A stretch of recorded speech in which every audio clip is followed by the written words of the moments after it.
Roman കത്തോലിക്ക സഭയിൽ പാപ്പയെ അപ്പസ്തോലന്മാരുടെ തലവനായിരുന്ന വിശുദ്ധ പത്രോസിന്റെ പിൻഗാമിയായി കണക്കാക്കപ്പെടുന്നു.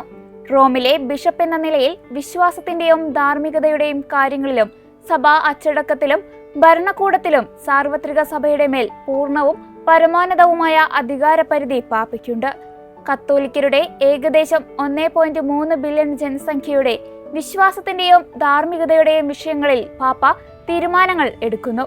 അതുകൊണ്ട് തന്നെ മാർപ്പാപ്പ എന്ന് പറയുമ്പോൾ കത്തോലിക്ക സഭയുടെ പരമോന്നത അധികാരിയാണ്.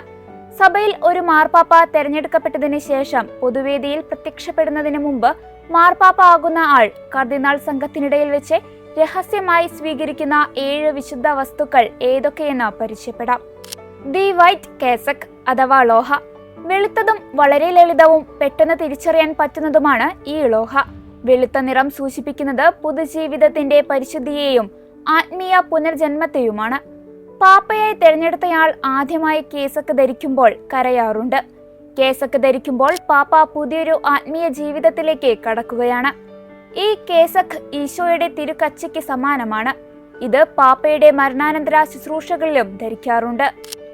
The fisherman's ring. സ്വർണ്ണ നിറത്തിലുള്ള ഈ മോതിരത്തിൽ വിശുദ്ധ പത്രോസ് വല എറിയുന്ന ചിത്രമാണ് ഉൾപ്പെടുത്തിയിരിക്കുന്നത്. ഈ മോതിരം പാപ്പയെ വിശുദ്ധ പത്രോസിന്റെ പിൻഗാമിയായി സൂചിപ്പിക്കുന്നു.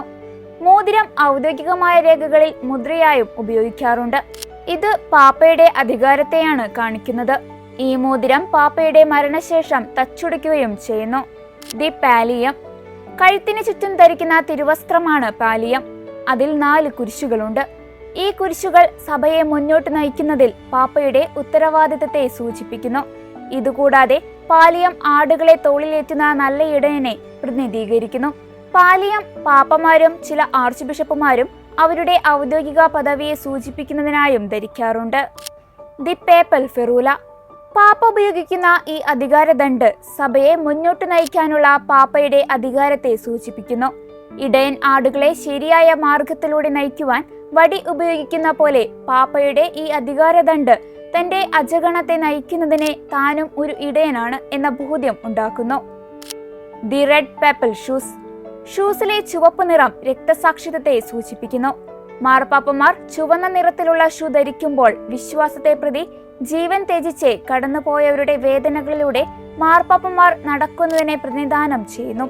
വിശുദ്ധ പത്രോസിന്റെ രക്തസാക്ഷിത്വത്തെയും അനുസ്മരിപ്പിക്കുന്നു. The chair of Peter.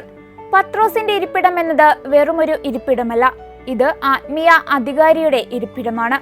Saint Peter's ബസിലിക്കയിൽ സ്ഥാപിക്കപ്പെട്ട ഈ സിംഹാസനം അപ്പസ്തോലന്മാരുടെ അധികാരം മാർപ്പാപ്പയ്ക്ക് കൈമാറപ്പെട്ടിരിക്കുന്നതിനെ സൂചിപ്പിക്കുന്നു. സഭയിലെ എല്ലാത്തിന്റെയും അടിസ്ഥാനം ഇവിടെ നിന്നാണ് ആരംഭിക്കുന്നത്.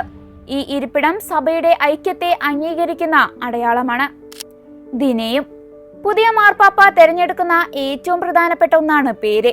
പാപ്പയായി തെരഞ്ഞെടുക്കപ്പെടുന്ന വ്യക്തിയോട് ഇലക്ടർമാർ ചോദിക്കും ഏത് പേരാണ് സ്വീകരിക്കാൻ ആഗ്രഹിക്കുന്നതെന്ന്. സഭയിലെ വിശുദ്ധന്മാരുടെ പേരാണ് മാർപ്പാപ്പമാർ തെരഞ്ഞെടുക്കുന്നത്. ചില മുൻകാല മാർപ്പാപ്പമാരുടെ പേരുകളും സ്വീകരിക്കാറുണ്ട്. താൻ സ്വീകരിച്ച വിശുദ്ധരുടെ നാമത്തിനനുസൃതമായി ജീവിതം നയിക്കാൻ പാപ്പമാർ പരിശ്രമിക്കാറുണ്ട്.